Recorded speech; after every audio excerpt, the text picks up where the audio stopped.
So, as we heard today from my colleagues and from the survivors, it strikes me that there were two incredible themes. One is that the courage and the persistence of the survivors to expose the horror of the sexual crimes and abuses that happened during the Epstein ring was not only to decry the idea that women can be used, abused, and then discarded. It wasn't only to talk about that pain that I think Americans feel when we see this and why this has rung such a tune.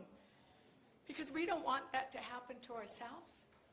Even though 1 in 4 women suffers sexual assault, we don't want it to happen to our children, to our sister, to our wives.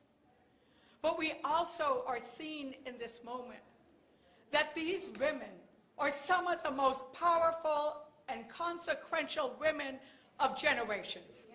Of generations.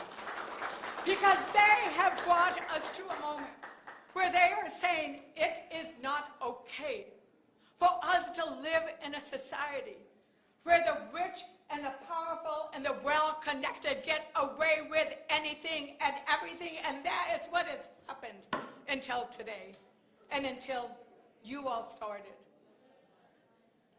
and did stop, because it was your persistence, it was your courage that is contagious that has brought us here. And it has brought us to a point where 3 million files have been released, 3 million have not. 3 million have not.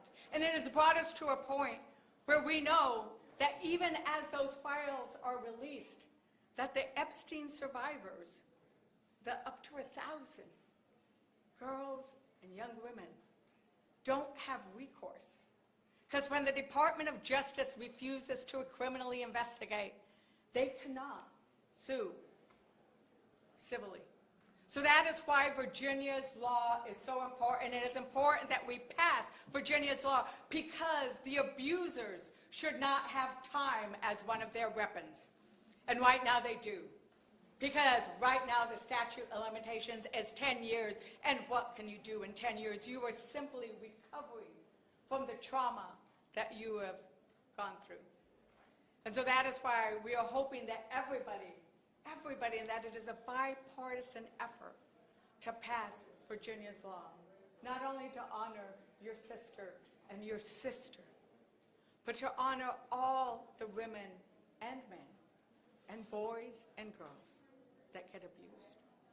Because what the Epstein survivors have taught us, and what this moment is about, is that we matter. That we matter. That people who are not powerful matter. That, as Liz said, we the people is not we the powerful. That we the people in this moment is what this Constitution was made for. This Constitution that we are celebrating was made for this moment, where we will say no. It is not okay to always favor the rich and powerful and well-connected, but it is important that we stand up for those who are scared and vulnerable and weakened and preyed upon. Whether that is because you're hungry, or you need health care, or you need protection, or you need somebody to be investigated criminally, which I think we need to have a whole lot more of that happening. And with that, I just want to thank the Epstein survivors and tell you that our hearts are with you. Our votes are with you, and we will always be with you. As chair of the Democratic Women's Caucus, I thank you for coming today. And we have a little bit of time. I don't know how much time we have before. We don't have any time, but because we have to go vote. So is that right? We're all going to just go vote. Votes have been called. So thank you so very much.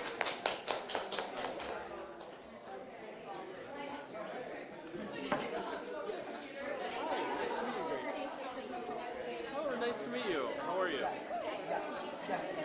Yes.